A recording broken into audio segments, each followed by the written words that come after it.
Hi, my name is Megan.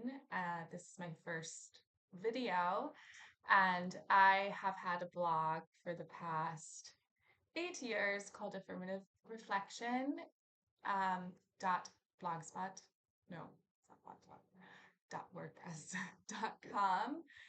And this has been my first week.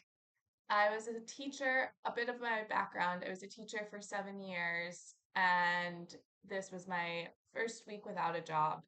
I'm 33 years old. I moved to Thailand 2 years ago, and it was a bit about, I was teaching in the US for 5 years, and then I found myself continually wanting to teach at Title I schools. And I'll get more into this story at some point, but this is more of an introductory video to my channel. And yeah, and then 2 years in the international school. And I kind of have just realized that as much as I've loved teaching, it has been hard for my nervous system. And it's been a bit about detaching from these identities. I think this has been the biggest part. Um, so, what I was planning for this channel is I will read different parts of my journals and then do a reflection from it. So, this is my journal that I had when I was 30. I had moved to, well, I didn't move to Sicily. I was spending the summer in Sicily. I did a work exchange at a hostel for the summer. And at the time, I was a teacher still in the US.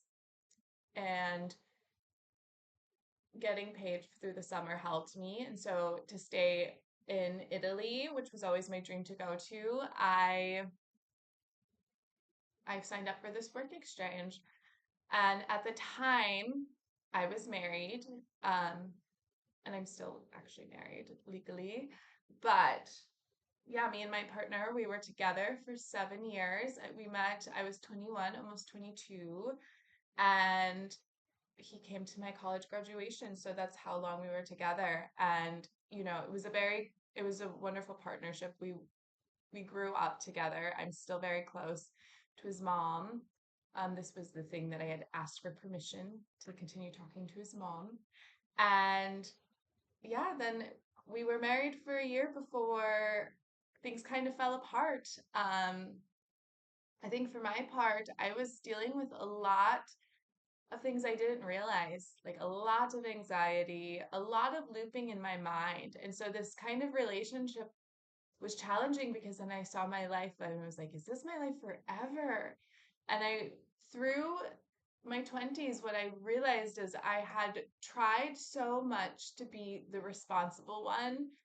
And when I was younger, this was something that was prized because my mom was a single mom and I had three brothers. And I was the one who knew that education somehow, intrinsically, I knew that education was something that was going to bring me places. And so I was always waking up my brothers, like since the age of 5 years old, to go to school. And I one thing that I've noticed in the I don't know, interscape, the zeitgeist perhaps, is how much we live in these like survival brain modes, and we don't realize that we are just living to survive until it becomes detrimental. And I recently watched a video, a TED Talk with Kiki Palmer, which is a great video, you should watch it, where she talks about this, where she didn't realize, when she was young, she had to act so her money or so her family could have money.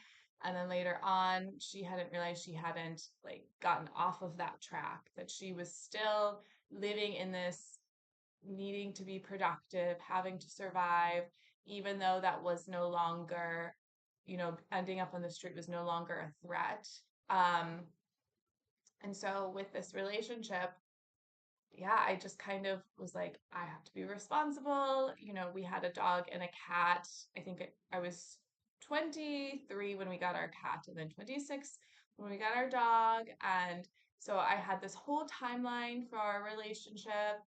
And there are so many instances where it just was mismatched, but we felt so attached to each other and scared to give up that relationship.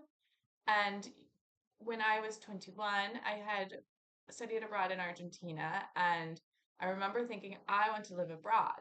This is something I really want as an experience in my life. And I think when I hit 30 and I realized, okay, you don't fall off a cliff, you don't die, but all the things that you want, if you don't do them, if they're just things in your head, then you just don't do them. Then your life when you die is made up of just the experiences you do, not the things you want to do. And so, you know, to me, I was like, why was I rushing? Why was I pushing so hard to be at all of these places? And there's no arrival point. And especially getting into Buddhism, I've kind of noticed this tendency where oftentimes our minds just do these things where it doesn't always see what is present. So I'm gonna have to get more into this later.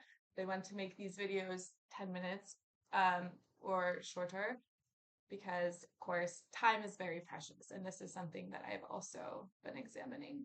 Um, Let me just.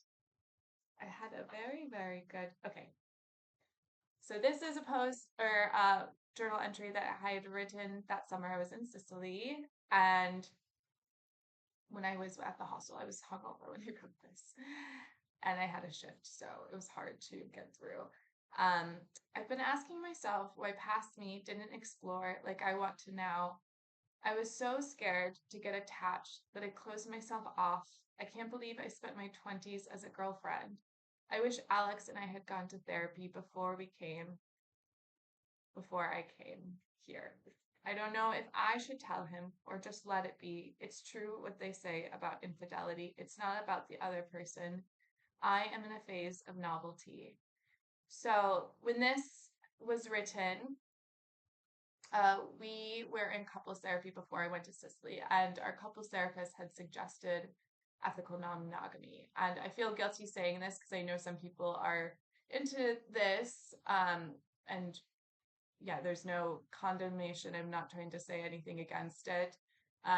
But for us, it felt like an attractive option because we were going to spend the longest time away from each other. For me, I didn't want to cut myself off, but from like any connection. But what I had noticed was I still was in this phase of external validation where I wanted this possibility. And oftentimes I noticed this tendency where I was like, I don't want to be someone's wife. I just want to be a person. And before I came to Sicily, people would ask me, what is your husband going to do? And, it's nothing against my partner at all. I think this is the thing that I'm beginning to realize is a lot of this is um, we still have our own individual journeys, no matter who we are around. And though it oftentimes doesn't have to do with the other people. In a way, yes, but in a way, for me, this didn't have to do with him or anything. It was more of like, as I said in this entry, I was in a novelty phase and still kind of wanting this external validation and needing to learn through that. And I think one of the things I've been working through is that sometimes you can have wisdom. Well, you can have knowledge. You can have knowledge. You can read books. You can hear about experiences. And this was what I was very good at was knowledge and listening to other people's story. But I didn't necessarily have the wisdom. I hadn't had the experiences. And so this was a big part of it. So anyways, this is my first video. I'll continue to exaggerate on everything else, but thank you for taking the time to watch this video, and I yeah, we'll be posting more, so stay tuned.